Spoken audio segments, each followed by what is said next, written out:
प्यारे बच्चों, नमस्कार।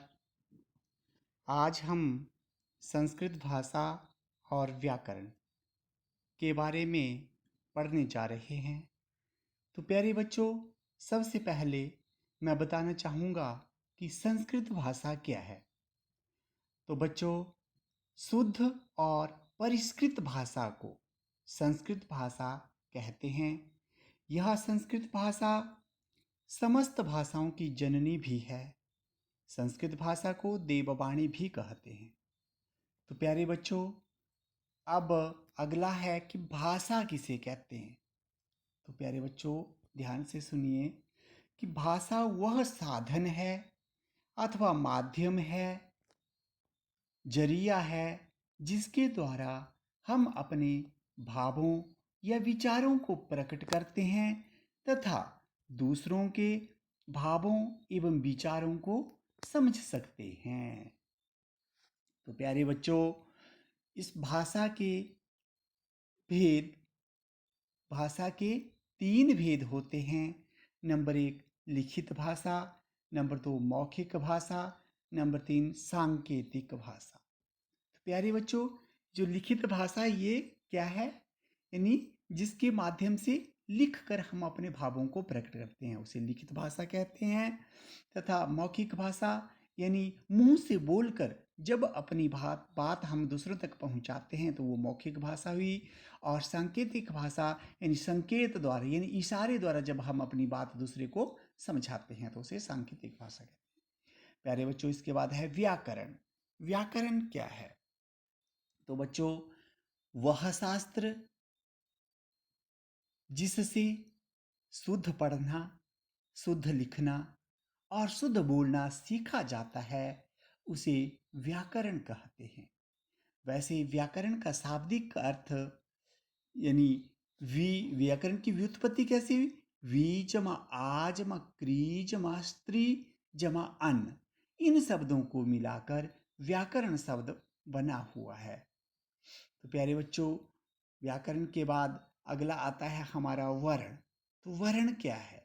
तो भाषा की सबसे छोटी इकाई जिसका विभाजन नहीं हो सके उसे वर्ण कहते हैं, या फिर वह छोटी से छोटी ध्वनि जिसके टुकड़े न किए जा सकें वर्ण कहलाती है।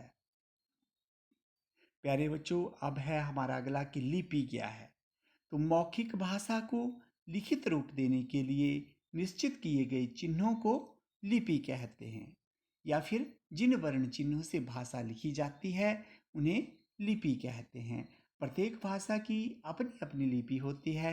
संस्कृत भाषा की लिपि का नाम देवनागरी है। प्यारे बच्चों, अब वर्ण के कितने भेद हैं? तो वर्ण के 2 भेद होते हैं। नंबर 1 स्वर, नंबर 2 व्यंजन। प्यारे बच्चों, अब है हमारा कि स्वर क्या है। तो जिस वर्ण के उच्चारण में किसी व्यंजन वर्ण की सहायता न लेनी पड़े उन्हें स्वर कहते हैं, यानी जो अपने आप बोले जाते हैं उन्हें स्वर कहते हैं। जैसे अ, आ, ई, उ, री, ए, ओ, औ। स्वर वर्ण के कितने भेद हैं? तो देखिए बच्चों, स्वर के 3 भेद होते हैं। नंबर 1 ह्रस्व स्वर, दीर्घ स्वर, प्लुत स्वर। तो ह्रस्व स्वर क्या है? देखिए, जिस वर्ण का उच्चारण करने में कम से कम समय लगे उसे ह्रस्व स्वर कहते हैं। इनकी संख्या 4 होती है, जैसे अ, ई, उ, री तथा री। इसमें आगे देखिए दीर्घ स्वर, जिन वर्ण का उच्चारण करने में ह्रस्व की अपेक्षा 2 गुना समय लगे उसे दीर्घ स्वर कहते हैं, जैसे आ, ई, उ तथा रे। आगे है बच्चों प्लुत स्वर, जिस वर्ण का उच्चारण करने में दीर्घ स्वरों से भी अधिक समय लगता है उन्हें प्लुत स्वर कहते हैं, जैसे ओम। अगला है प्यारे बच्चों व्यंजन वर्ण क्या है। तो वह वर्ण जो बिना स्वर वर्ण की सहायता से नहीं बोला जाता, यानी जिन्हें बोलने के लिए स्वरों की सहायता लेनी पड़े उन्हें व्यंजन वर्ण कहते हैं। जैसे क, ख, ग, ये व्यंजन वर्ण हैं। इन व्यंजन वर्णों को 3 भागों में विभक्त किया गया है: सपार्श्व व्यंजन, अंतस्थ व्यंजन और ऊष्म व्यंजन। तो प्यारे बच्चों, सपर्श व्यंजन क्या है? यानी सपर्श व्यंजन उन्हें कहते हैं जिनके उच्चारण में स्वर तंत्रियां आपस में स्पर्श करती हैं। ये स्पर्श व्यंजन जो है संख्या में 25 हैं, क से लेकर मां तक 25 वर्ण जो है स्पर्श कहलाते हैं। और अंतस्थ व्यंजन 11 अलावा ये जो है 4 अंतस्थ व्यंजन हैं और स श श ह ये ऊष्म व्यंजन हैं। तो प्यारे बच्चों, अंतस्थ व्यंजन क्या हैं? यानी जिन व्यंजनों के उच्चारण में जीभ मुख के विविध स्थानों का स्पर्श तो अवश्य करती है, परंतु वह स्पर्श आंशिक रूप से होता है।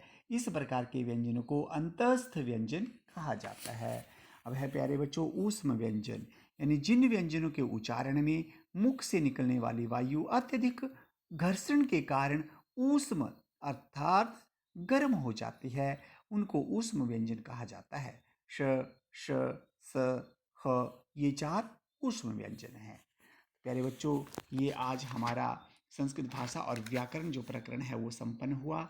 धन्यवाद।